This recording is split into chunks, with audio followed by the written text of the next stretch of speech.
Bismillahirrahmanirrahim. Assalamualaikum warahmatullahi wabarakatuh. Perkenalkan, nama saya Siti Ina Rotul Ulya dengan NIM 2212173, kelas PAIB semester 4. Di sini saya akan menjelaskan tentang materi fikih MTS kelas 8, yaitu dengan judul iktikaf. Nah, di sini saya akan menjelaskan tentang apa itu iktikaf dan tata cara pelaksanaannya yang benar. Baik, selanjutnya saya akan menjelaskan materi tentang iktikaf. Bisa disimak dengan baik, yaitu penjelasannya sebagai berikut. Secara harfiah, iktikaf adalah tinggal di suatu tempat untuk melakukan suatu yang baik. Nah, dengan demikian, iktikaf adalah tinggal atau menetap dalam masjid dengan niat beribadah guna mendekatkan diri kepada Allah Subhanahu wa taala. Nah, di dalam Islam itu seseorang bisa iktikaf di masjid kapan saja. Namun, dalam konteks bulan Ramadan, maka dalam kehidupan Rasulullah SAW, iktikaf itu dilakukan selama 10 hari terakhir. Nah, hukum iktikaf adalah para ulama telah berijma bahwa iktikaf khususnya 10 hari terakhir pada bulan Ramadan merupakan suatu ibadah yang disyariatkan dan disunahkan. Apa sih keutamaan dan tujuan iktikaf? Ibnu Qayyim berkata, iktikaf diisyaratkan dengan tujuan agar hati beriktikaf dan bersimpuh di hadapan Allah, berhalwat dengannya, serta memutuskan hubungan sementara dengan sesama makhluk dan berkonsentrasi sepenuhnya kepada Allah Subhanahu wa taala. Macam-macam iktikaf. Iktikaf yang disyariatkan ada dua macam. Yang pertama, iktikaf sunnah, yaitu iktikaf yang dilakukan sukarela semata-mata untuk bertaqarrub kepada Allah, seperti iktikaf 10 hari terakhir pada bulan Ramadan. Yang kedua, iktikaf wajib, yaitu yang didahului dengan nazar atau janji, seperti ucapan seseorang, nah, kalau Allah Ta'ala menyembuhkan penyakitku ini, maka aku akan beriktikaf di masjid selama 3 hari. Maka iktikaf 3 hari itu menjadi wajib hukumnya. Adapun waktu iktikaf, yaitu ahli fikih berbeda pendapat tempat yang boleh dijadikan untuk iktikaf. Abu Hanifah dan Abu Ahmad berpendapat bahwa iktikaf harus dilakukan di masjid yang selalu digunakan untuk sholat berjamaah. Syarat dan rukun iktikaf. Syaratnya yaitu harus muslim, yang kedua berakal, yang ketiga suci dari janabah atau junub, haid, dan nifas. Oleh karena itu, iktikaf tidak sah dilakukan oleh orang kafir, anak yang belum mumayyiz atau mampu membedakan orang junub, wanita haid, dan nifas.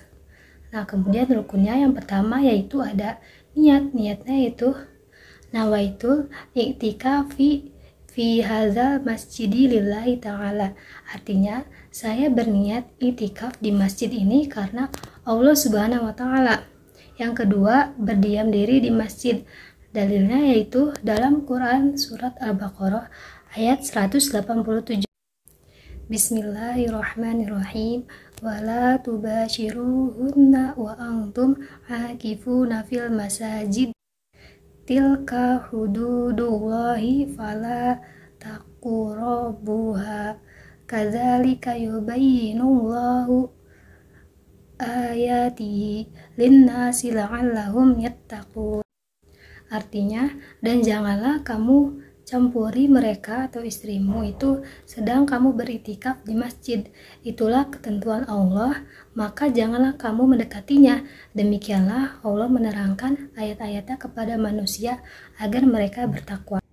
Hal-hal yang disunahkan di saat iktikaf yaitu disunahkan bagi orang yang beriktikaf untuk memperbanyak ibadah dan taqarrub kepada Allah Subhanahu wa taala, seperti sholat sunnah, membaca Al-Quran, tasbih, tahmid, tahlil, takbir, istighfar, salawat kepada Nabi SAW, doa, dan sebagainya. Namun demikian yang menjadi prioritas utama adalah ibadah-ibadah mahdoh. Bahkan sebagian ulama seperti Imam Malik meninggalkan segala aktivitas ilmiah lainnya. dan berkonsentrasi penuh pada ibadah-ibadah mahdoh. Hal-hal yang diperbolehkan dalam iktikaf yaitu yang pertama, keluar dari tempat iktikaf untuk mengantar istri, sebagaimana yang dilakukan oleh Rasulullah SAW terhadap Sofiyah atau istrinya radhiyallahu anhu dalam hadis riwayat Bukhari Muslim. Yang kedua, menyisir atau mencukur rambut, memotong kuku, membersihkan tubuh dari kotoran dan bau badan. Yang ketiga, keluar ke tempat yang memang sangat amat diperlukan seperti untuk buang air besar dan kecil, makan, minum, atau jika tidak ada yang mengantarkan. Dan segala sesuatu yang tidak mungkin dilakukan di masjid, tetapi ia harus segera kembali setelah menyelesaikan keperluannya.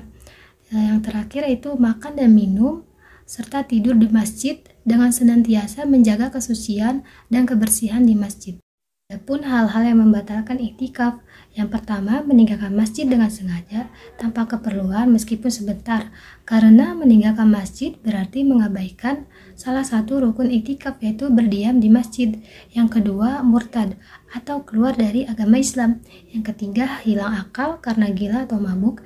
Yang keempat, haid dan nifas. Yang kelima, berjima atau bersetubuh dengan istri, tetapi memegang tanpa nafsu atau syahwat, tidak apa-apa sebagaimana yang dilakukan Nabi dengan istrinya. Yang terakhir, pergi sholat Jumat, atau bagi mereka yang memperbolehkan iktikaf di musola yang tidak dipakai sholat Jumat. Baik, itulah penjelasan tentang materi fikih MTS kelas 8 dengan materi iktikaf, yaitu sudah dipaparkan tentang penjelasannya dan tata cara pelaksanaan iktikaf. Mungkin itu saja yang dapat saya sampaikan, kurang lebihnya mohon maaf. Wassalamualaikum warahmatullahi wabarakatuh, dan semoga bermanfaat untuk kita semua. Terima kasih.